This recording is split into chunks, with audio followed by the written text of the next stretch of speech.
A little bit of dark chocolate can trigger satiety hormones so that your brain goes, I'm full. Maybe after a meal, if you feel like, you know what, I'm not feeling full and maybe I need a little something, there you go, little piece of dark chocolate. Here's JJ Virgin, triple board certified nutrition and fitness expert and 4-time New York Times best-selling author. It's time to reignite wellness.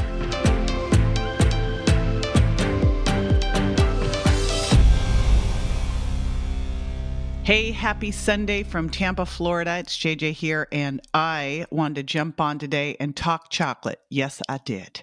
And so if you're tuning in live, awesome. I'll be answering some questions at the end and telling you about a special, cool, fun thing we have going on. And if you're tuning in on my podcast, I'm so happy to have you here on my Reignite Wellness podcast, season 2, all new branding. And on my podcast, as you know, we do 3 fun things a week. Number 1, we do an interview with an awesome guest, and I do mean an awesome guest. I know some amazing people. Number 2, we do a deep dive into something you want to know more about. And hello, chocolate. Yes, I'm going to tell you today on the podcast why you want to make sure that you're getting in a little chocolate, dark, every single day. I'll tell you all those health benefits. And number 3, we do Friday Q&A, and that is where I grab questions from my Instagram and Facebook feeds a lot of times when I'm jumping on live like I'm doing right now, and I answer them. So before we dive in to the topic at hand, which is why you want to make sure you're eating a little bit of dark chocolate every day and what you need to know about that dark chocolate and the health benefits behind it, I want to do a shout outy out. Okay, so shouting out to T. Cavender from USA, gave me a 5-star review. She says, knowledge is power. 5 stars. She said, I spent about 10 years going through menopause, diagnosed with an enlarged thyroid, having thyroid removed, suffered from all the poor health as a result. I wanted to give up at the age of 58. I decided I was just old. Ugh, stop it. After a long road of searching for answers and doctor after uninformed doctor, I finally landed with a wonderful functional medicine doctor. Yay! Shout out to all the functional medicine docs. We love you all so much. Thank you for your good work. That's all coming from me, by the way.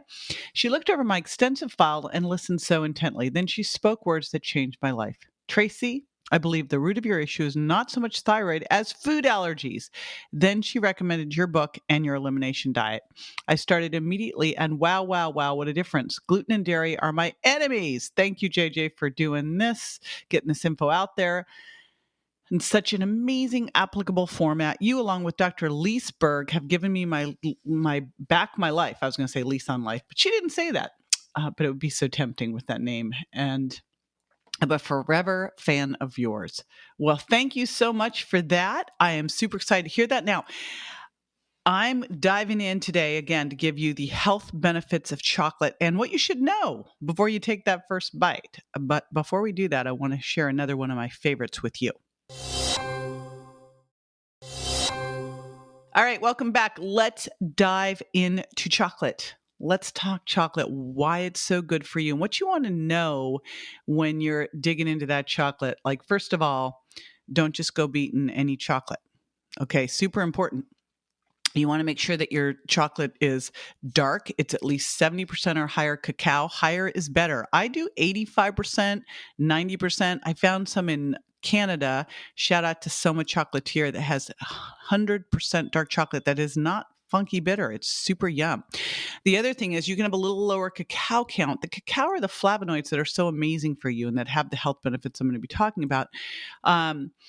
You can do a little lower cacao count if you're getting some of the dark chocolate that is not sweetened. So if it's using, say, stevia or monk fruit instead of sugar. But you want to make sure if it does have any sugar that you get extremely high cacao counts so you are not getting all of the sugar and making a good thing bad. And we'll talk a little bit about the end, what you can do with all this dark chocolate. But remember, dark chocolate is fermented. It is my favorite fermented food. So if you've been having trouble choking down the sauerkraut, there you go. Dark chocolate. Okay, so why should we be eating dark chocolate? First off, how much? these studies were like 1 to 2 ounces. So don't become a piggy pig with this stuff. It's not like go eat loads of dark chocolate. It's eat a little bit every day. And it's good for a whole lot of reasons. First off, it's good for your heart.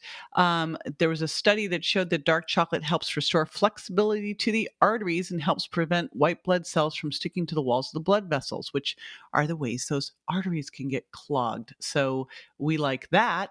It also can reduce the risk of stroke. In fact, there was a study in Finland that found that chocolate consumption could lower the risk of suffering from a stroke by 17% in the group that they tested. That is crazy, crazy good. So good for your heart, can be good for circulation. It's also rich in minerals. It's got potassium, zinc, and selenium. So that's also awesome. And it's got smirin in there too. So we like that. It's good for your skin. By the way, this was interesting. I did a TV show on things that you should be eating for your skin. And I did not know this when I did this, but in doing the research on what foods you should eat for your skin and really to protect it from the sun, since I'm out here in Florida, it turns out that dark chocolate and those flavonoids, that's why we want to do high cacao count, right? That dark chocolate can also protect your skin against sun damage. Now, I'd still do a shout out. Like I love my girlfriend Kara Golden's Hint sunscreen, and shout out to Sun Love over at Anne Marie Gianni. And what we'll do is we'll put all of these cool things in the show notes at jjvirgin.com/dark chocolate. We'll put in my dark chocolate avocado mousse recipe that just rocks it. It is so super yummy. And we'll put in the links to my girlfriend Kara's sunscreen, and of course Anne Marie Gianni's amazing Sun Love protection. So you've got all that. Now here's the best news. Ready? Are you ready for this? It can help you lose weight. I'm like, what?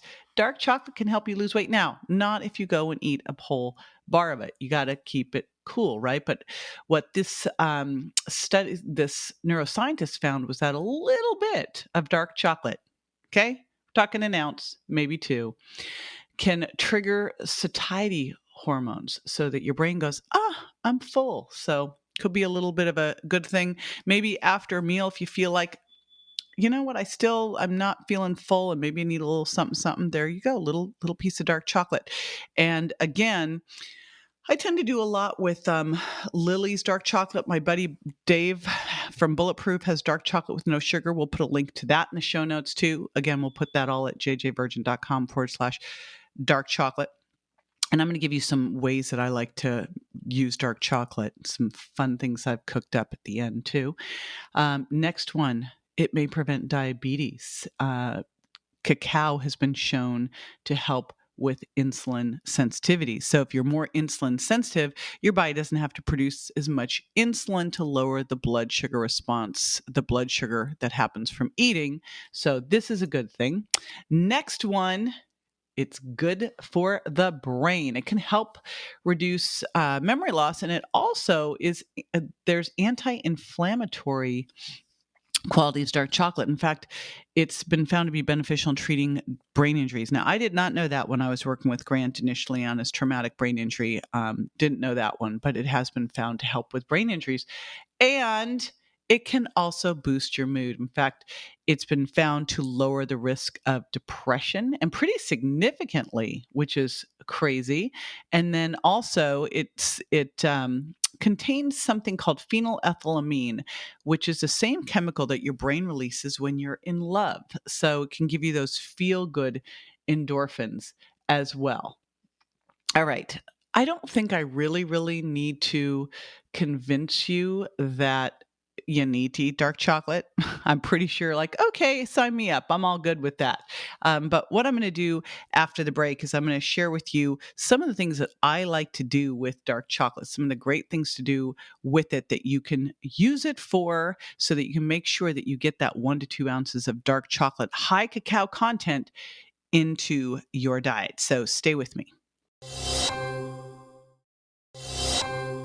All right, welcome back. So this is where I give you my top takeaways. So I just told you why you need to be eating dark chocolate. I'm sure you really didn't need a whole lot of convincing prior to this, but this is the way we rationalize our habits. Somehow I've managed to rationalize in life that, and I found the study, so it's backed up that red wine is good for you. I was just with the gal who does all the events for Casa Amigos. So we're going to do a podcast on tequila and why tequila is an important part of your diet. Of course, with all these moderation, right? And coffee is good for you. And now, of course, chocolate. So now you know all my favorite food groups. And dark chocolate is amazing. But here's the important things. Remember again, dark, not milk. And hopefully you've done the virgin diet and figured out if you have issues with dairy or not. If not, remember, you can get that. We'll put it in the show notes at jjvirgin.com/dark chocolate.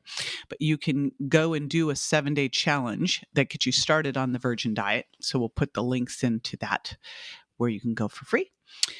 And you want to make sure it's dark. You want to make sure it's 70% or higher cacao content. Higher is better because then you have more flavonoids. You also want to, if at all possible, get the ones that have no sugar added. So there's ones out there like my buddy Dave has the bulletproof chocolate bars with no sugar added.